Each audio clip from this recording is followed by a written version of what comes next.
So hello everyone, once again welcome to my YouTube channel technical DNA. So guys, मैं लेकर आ गया एक और नई वीडियो अपने पाइथन सीरीज की। और आज की वीडियो में हम ये होगा हमारा ओओपी का सेकंड लेक्चर। और आज के वीडियो में हम सीखेंगे guys constructors and access modifiers के बारे में। तो चलिए सीखते हैं। तो मैं चलता हूँ अपने डेस्कटॉप स्क्रीन पे। Hi everyone, myself Lakshman Prasad Mishra, currently studying in triple IT Nagpur, pursuing BTech degree in computer science and engineering with the specialization of data science and analytics. And guys, please subscribe to this channel because you are watching Technical DNA, where coding becomes accessible.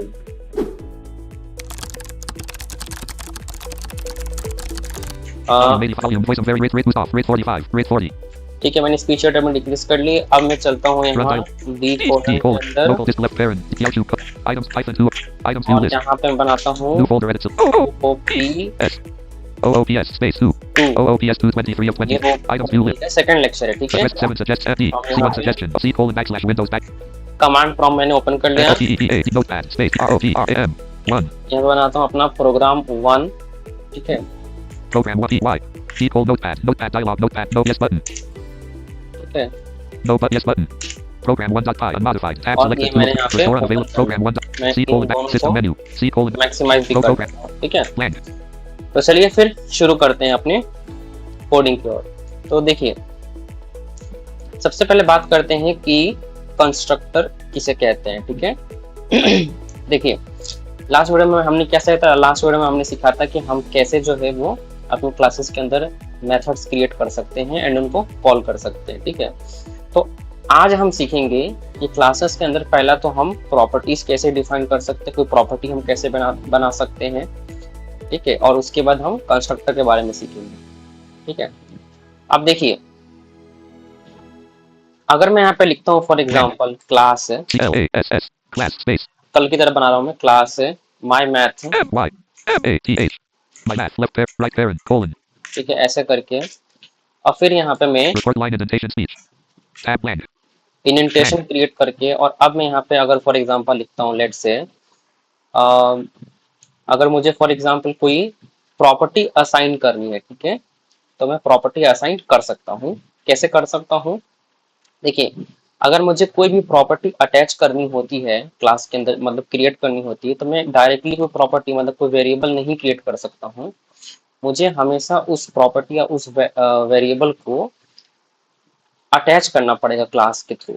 अब class को कौन represent कर रहा है, हमने देखा था last time में जब हमने मेथड क्रिएट करा था। एक कीवर्ड होता है जिसका नाम सेल्फ SELF है ना, सेल्फ। FLES सेल्फ लिखने पे हम करंट क्लास का जो इंस्टेंट यानी कि जो ऑब्जेक्ट है, हम उसको रेफर कर सकते हैं। तो हमें उसको अटैच करना पड़ेगा, और अटैच करने के लिए हमें यहाँ पे लिखना पड़ेगा सेल्फ, SELF self dot और यहाँ पे जो भी वेरिएबल नेम होगा हम वो लिखेंगे। ठीक है, dot FLES और उसके बाद इक्वल्स टू करके हम वो वैल्यू असाइन कर देंगे, और जब हमें उसको कॉल करना पड़ेगा तो भी ऐसे ही सेल्फ डॉट वेरिएबल नेम।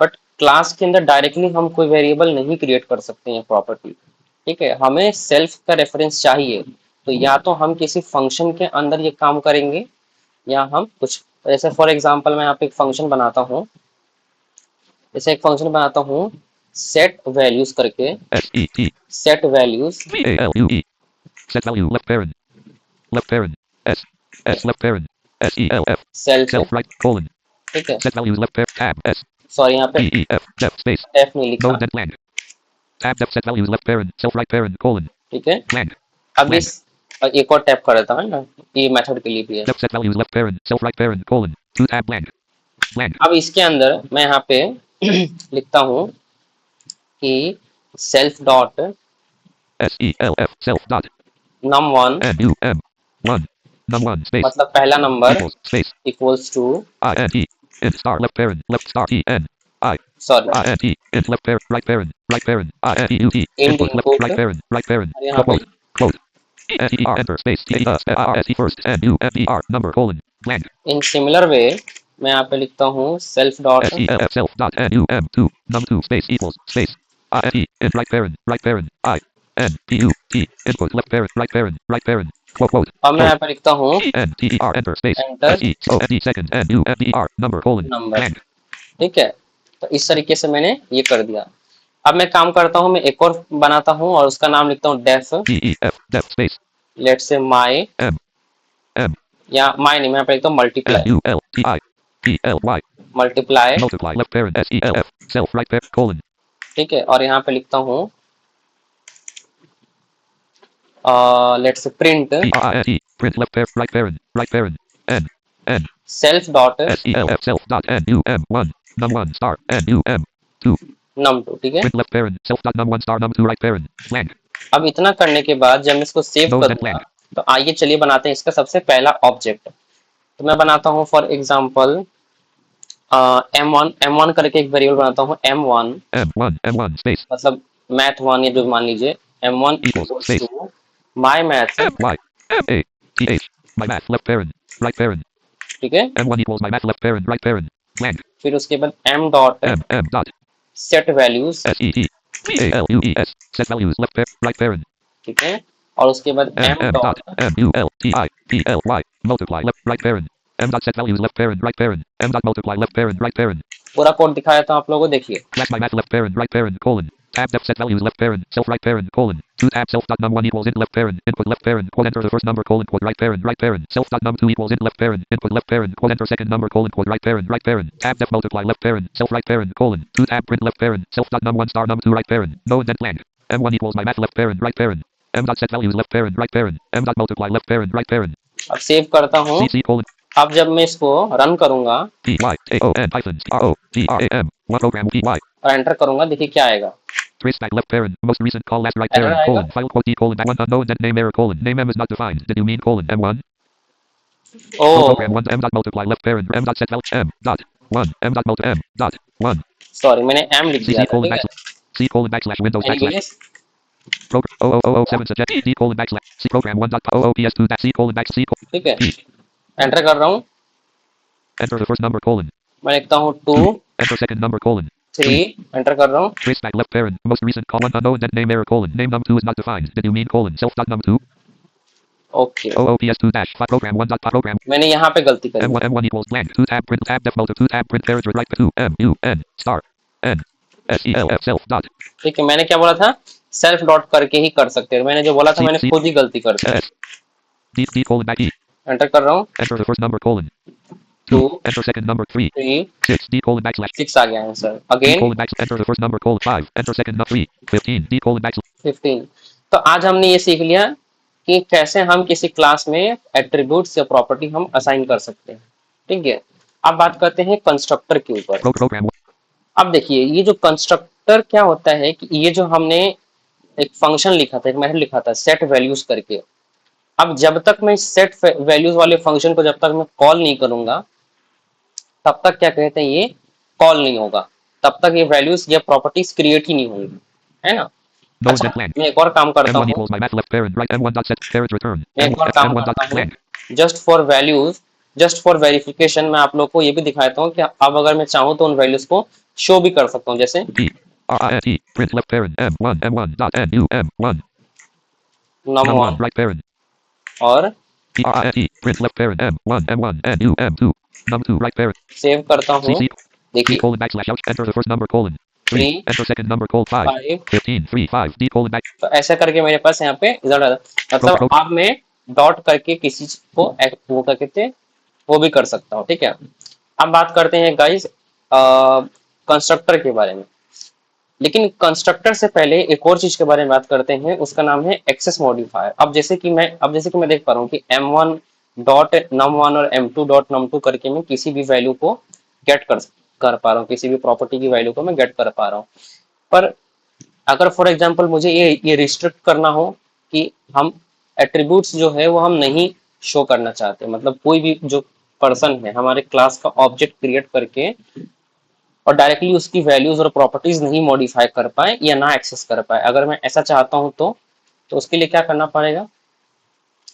तो उसके लिए मैं यहाँ पे जाता हूँ क्लास के अंदर, class my math left tab def set 2 tab self dot num1 self dot num2 equals it और यहाँ पे जहाँ पे मैंने सेल्फ वन और सेल्फ टू में डिफाइन कर रहा था, self dot num one self dot num two, तो मैं नम वन और नम टू जो वेरिएबल नेम है उसके आगे मैं डबल अंडरस्कोर लगा दूंगा। self dot num tab S E L F dot N line और self यहाँ dot num tab S E L F dot N line Self.line line num1 equals int left parent. It's self.line line num2 equals int left parent. अब मैं save करता हूँ, अब इसको run करूंगा, देखिएगा क्या आउटपुट आएगा। ठीक है, D colon back. तो मैं एंटर प्रेस कर रहा हूँ। Enter the first number colon. 3 Enter second number 5. 5 Trace back left parent. Most recent call. देखिए यहाँ पे क्या आया है। 174 space blank. No then attribute error colon. My math object has no attribute num1. ठीक है, 10 space 9 caret. No then attribute error colon. My math object has no attribute num1. 10 space 9 4 space print left 2 space file quote D colon backslash 4 space print left parent. Self.num1 star self.num2 right parent. देखिए यहाँ पे error आ 2 गया। space 4 space 11 tilde caret caret. M1 dot multiply left parent right parent. 2 space file quote D colon backslash YouTube coding tutorials back. अब अगर for Program example 1 dot py program 2 tab print tab def multiply left parent 2 tab print left parent self dot no then print left parent M1 dot num1 right parent E. अगर मैं इन दोनों को Print left parent E. Comment out कर Number दूं, number print left parent M1 dot num2 right parent number print left parent M1 dot num1 right parent. इन दोनों को अगर मैं C कमेंट आउट कर दिया उन दोनों लाइंस को, और अब मैं इसको वापस से अगर मैं रन करता हूँ, D colon back E. Enter the first number colon 3. Enter second 5. Trace back left parent most 174 space blank. No then attribute error colon. My math object has no attribute num1. Program 1 एक second, M1 equals my math left parent right parent blank. 2 tab print left parent self dot num1 star self dot num2 right tab. अच्छा यहाँ पे मैंने E left S E L F dot N line अब यहाँ पे मुझे underscore लगाना पड़ेगा। M1 star S E L F dot N line. ठीक है, No 2 tab print left parent self dot line num1 star self dot line num2 right parent. ठीक है, अब मैं सेव करता हूँ, अब मैं इसको वापस से रन करता D हूँ। colon D. Enter the first number colon 3. Enter second 5. 15 D colon backslash. अब मेरा आंसर जो यहाँ पे आ गया। Program तो आप बोलोगे हाँ वहां पे अंडरस्कोर लगा दिया तो आ गया, यहाँ पे लेकिन बिना अंडरस्कोर कॉल किया है इसलिए नहीं आ रहा, नेम मिसमैच हो रहा है। तो मैं ये भी करके दिखा देता no हूँ। then number E R I N T left parent M1 dot N तो मैं यहाँ पे line अंडरस्कोर लगा दिया, number print number P R I N T left M1 dot N line underscore लगा दिया, number P और कमेंट को मैं हटा देता हूँ। number सेव करता हूँ, D colon back E. Enter करता हूँ। Enter the first number colon 3. Enter second 5. Trace back left parent most recent 100 no then attribute error colon. My math object तो यहाँ पे बोल दिया नो एट्रीब्यूट। program बेसिकली मैं पूरे प्रोग्राम को अगर वापस से समझाऊं तो क्या है, मैंने एक क्लास बनाया, उस क्लास के अंदर एक फंक्शन बनाया set values, set values left parent self right parent colon. ठीक है, और सेट वैल्यूज के अंदर मैंने लॉजिक ये लगाया कि वो यूजर से इनपुट लेगा और इनपुट लेने के बाद अंडरस्कोर num1 और अंडरस्कोर num2 नाम से दो वेरिएबल में इसको स्टोर कर देगा जो कि क्लास के वेरिएबल होंगे, और क्लास के अंदर वेरिएबल बनाने के लिए हमें self dot variable name create करना पड़ता है। Do tab self dot line num1 equals int left parent input left parent quote enter the first number colon quote right parent self dot line num2 equals int left parent input left parent quote enter second number colon quote right parent. ठीक है, ये दोनों काम कर दिया। अब ये दोनों काम करने के बाद अगला जो मुझे काम करना है, अगला जो मैंने काम किया है वो क्या है कि एक और फंक्शन बनाया है multiply left parent self right parent multiply नाम से, और इसके अंदर जो है इन दोनों का मल्टीप्लिकेशन मैंने शो करा दिया है। tab print left parent self dot line num1 star self dot line num2 right parent. ठीक है, यहाँ तक तो ठीक है, बट मैं अभी ये बताना चाह रहा हूँ आप लोगों को कि अगर मैं इस वेरिएबल के, क्योंकि नेम के आगे मतलब num1 और num2 के आगे मैंने डबल अंडरस्कोर का सिंबल लगाया, इसी वजह से मैं डबल अंडरस्कोर num1 और डबल अंडरस्कोर num2 को मैं इस क्लास के अंदर जहां चाहूँ वहां कॉल कर सकता हूँ, पर इसी क्लास के इन दोनों वेरिएबल्स को मैं इन्हीं क्लास के ऑब्जेक्ट के थ्रू नहीं कॉल कर पाऊंगा, क्योंकि अगर मैं कॉल करने का ट्राई कर रहा हूँ तो जो ये वाली दो नीचे की लाइंस है, No print left parent M1 dot line num1 right parent print left parent M1 dot line num2 right parent. ये दोनों जो लाइंस है, ये दोनों लाइन से एग्जीक्यूट होने पे एरर दे रहे हैं, बता रहे हैं कि क्लास के अंदर कोई भी ऐसा एट्रीब्यूट नहीं है, बल्कि ऐसा एट्रीब्यूट है। तो एक्चुअली में इंटरप्रेटर क्या करता है हमारा पाइथन इंटरप्रेटर, कि अगर कोई ऐसा वेरिएबल नेम है जिसका अंडरस्कोर लगा हुआ है नेम के पहले, तो उसके जो नाम है उसको बदल देता है, ठीक है, उसको एक रैंडम नेम असाइन करता है जब भी उसका ऑब्जेक्ट क्रिएट होता है क्लास के बाहर, और ये सिक्योरिटी क्लिक करता है, और इसी को बोलते हैं एक्सेस मॉडिफायर। मतलब हम उसके एक्सेस को मॉडिफाई कर सकते हैं डबल अंडरस्कोर का सिंबल लगा करके, ठीक है। तो डबल अंडरस्कोर का सिंबल लगाएंगे तो मुझे क्या कहते हैं यहाँ पे एरर मिलेगा, और अगर सिंगल अंडरस्कोर का सिंबल लगाएंगे मतलब अंडरस्कोर num1 और अंडरस्कोर num2 लिखता तो यहाँ पे एक्सेस हो जाता, पर मुझे वार्निंग पाइथन कंसोल मुझे एक वार्निंग मिलती। तो वो आप लोग एक बार ट्राई करिएगा, ठीक है। Okay, one more thing, Print left parent M1 इन दोनों में कमेंट आउट कर देता हूं। number print left parent E number. अब एक और चीज, अब बात करते हैं कंस्ट्रक्टर के ऊपर। अब देखिए जो ये मैंने यहाँ पे लिखा है सेट वैल्यूज नाम का मेथड, जब तक मैं इसको कॉल नहीं करूंगा तब तक ये वैल्यूज नहीं असाइन करेगा इन एट्रीब्यूट्स के अंदर, इन वेरिएबल्स के अंदर, क्लास के जो वेरिएबल्स है, क्लास की जो प्रॉपर्टीज है उनके अंदर, ठीक है। पर मैं चाहता हूँ कि क्लास जैसे ही बंदा कॉल करे, जैसे कोई यूजर कॉल करे, कॉल करने के तुरंत साथ ही साथ उसको वैल्यूज डिफाइन करनी ही पड़े, क्योंकि बिना वैल्यूज के तो मल्टीप्लिकेशन फंक्शन में कोई काम नहीं है। तो इस काम को मैं बाय डिफॉल्ट कैसे करवा सकता हूँ? अब आप बोलोगे ये करने की जरूरत ही क्या, जरूरत है ना। अब सोचो एक चीज है कि अगर कोई पर्सन फॉर एग्जांपल, अभी तो हमें पता है, मेरी क्लास मैंने बनाई, मुझे पता है कि जब तक मैं सेट वैल्यूज नाम का फंक्शन नहीं कॉल करूंगा तब तक मल्टीप्लाई वाला फंक्शन कॉल करने का कोई मतलब नहीं बनता। पर अगर कोई इंसान है जो कि नहीं पता, जैसे आप इस फाइल को यूज कर रहे हो, आपको नहीं पता फॉर एग्जाम्पल, या कोड का एक्सेस आपको नहीं है फॉर एग्जाम्पल, ऐसे बहुत सारे लाइब्रेरीज हम यूज करेंगे, वहां पे चीज देखेंगे, तो वहां पे तो नहीं पता कि सेट वैल्यूज को पहले कॉल करना है और बाद में क्या कहते हैं इसको, तो एरर आ जाएगा। तो इसलिए प्रेफरेबल यही होता है कि जो वैल्यूज रिक्वायर्ड हैं उनको पहले ही क्या कहते हैं क्लास को दे दिया जाए, या जो मतलब सिर्फ बात वैल्यूज की नहीं, जो भी नेसेसिटी है ना, जो भी नेसेसरी एग्जीक्यूशन से है वो क्लास के ऑब्जेक्ट क्रिएशन के टाइम पे ही हो जाए। तो वो जो पूरा लॉजिक होता है उसको हम लोग हमेशा कंस्ट्रक्टर के अंदर लिखते हैं। मतलब अब इतना समझ में आ चुका होगा आप लोगों को कि constructor is nothing but a special type of function, special type of method of a class, जो कि हमेशा तभी कॉल होता है जब हम उस क्लास का ऑब्जेक्ट क्रिएट करते हैं। अब ये करके दिखा, तो क्लास में मतलब पाइथन में क्लास का कंस्ट्रक्टर बनाने के लिए what we do, we directly write, जैसे हम फंक्शन क्रिएट करते हैं हम ऐसे ही लिखेंगे, बस उस फंक्शन का जो नाम है वो हम स्पेशल रखेंगे, और उस फंक्शन का नाम होगा double underscore init. Double underscore init का मतलब होता है इनिशियलाइज, मतलब इनिट जो वर्ड है उसको डबल अंडरस्कोर के बीच में आपको इंक्लूड करना है, underscore underscore init underscore underscore, तो ये कंस्ट्रक्टर बन जाएगा। तो मैं दिखाता हूँ जैसे Slash my math left parent right parent tab def set values left parent self right parent colon ये डेफ सेट वैल्यूज नाम का जो मेथड है इसको एज इट इज रखूंगा इसके नीचे का कोड, बस इसका नाम मैं चेंज करूंगा। तो what I will write, tab d e f space s set values selected line I t init line देखिए क्या लिखा मैंने, no indent class my math left parent right parent colon tab def line init line left parent self right parent colon इस तरीके से। और यहाँ पे two tab self dot line num1 equals int left parent input left parent quote enter the first number colon quote right parent self dot line num2 equals int left parent input left parent quote enter second number colon quote right parent और अब ये जो नीचे वाली जो ये वाली line है, tab 2 no indent m1 equals my math left parent right parent m1 dot set values left parent तो जहाँ पे मैंने सेट वैल्यूज को कॉल किया है, m मैं इस पूरे m1 लाइन dot को set values हटा left देता हूँ। parent right parent selected carriage return लेकिन हटाने के बाद भी देखिएगा कि इवन तो मैंने उस फंक्शन को कॉल नहीं किया underscore underscore init underscore underscore, मैंने अभी जो मेरा कोड है उसके अकॉर्डिंग मैंने सिर्फ, m1 dot multiply m1 equals my math left parent right parent ठीक है, मैंने ऑब्जेक्ट क्रिएट किया है blank m1 equals my math left parent right parent और m1 dot multiply left parent right parent ये कॉल किया है। अब मैं इसको रन c करता हूँ, colon back s d colon back e enter करता हूँ, enter the first number colon 5 enter second number colon 8 40 d colon backslash out code तो देखिए भले ही उस फंक्शन को मैंने कॉल नहीं किया, पर क्या कहते हैं तब भी ये पूरा लॉजिक परफॉर्म हो रहा है। क्यों? क्योंकि अब मैंने उस पूरे कोड को क्लास के कंस्ट्रक्टर यानी कि एक ऐसे स्पेशल काइंड के फंक्शन के अंदर डाल दिया है जहां की जो कोड है वो ऑटोमेटिकली जैसे ही हम उसका ऑब्जेक्ट क्रिएट करेंगे बाय डिफॉल्ट वो रन करेगा।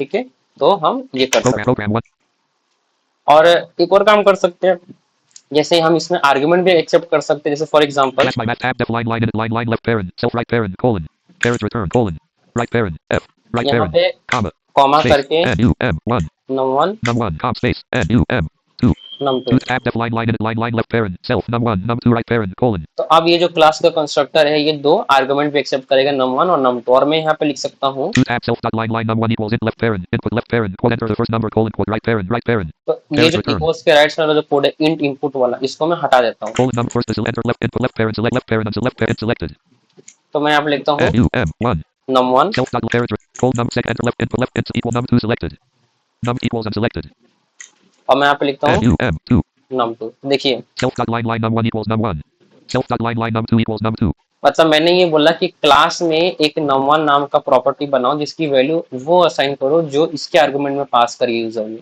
और and same for num2। tab 2 tab print left no indent blank m1 equals my math left parent right parent अब डायरेक्टली मैं माय मैथ कॉल करूंगा तो नहीं होगा, मुझे carriage इसमें right parent आर्गुमेंट्स असाइन करने पड़ेंगे। तो अगर मैं यहाँ पे लिखता हूँ 5 5 5 comma 6 6, m1 equals my math left parent 5 6 right parent अब मैं सेव करके रन c colon करूंगा d colon backslash e तो मुझसे इनपुट नहीं मांगा जाएगा, मुझसे डायरेक्टली आउटपुट मिलेगा मुझे 30 d colon backslash 30 मुझे आउटपुट मिल गया यहाँ पे। ठीक है, pro मांगने का काम हम क्लास के बाहर कर लेंगे। ठीक है, तो ये होता है guys concept of constructor and access modifier. Hope कि आपने वीडियो को एंजॉय करा, वीडियो को लाइक करेगा, शेयर करिएगा। ठीक है, बाकी चैनल पर चैनल को सब्सक्राइब करिएगा। मिलते हैं अगले वीडियो में, तब तक के लिए goodbye, stay tune with this course.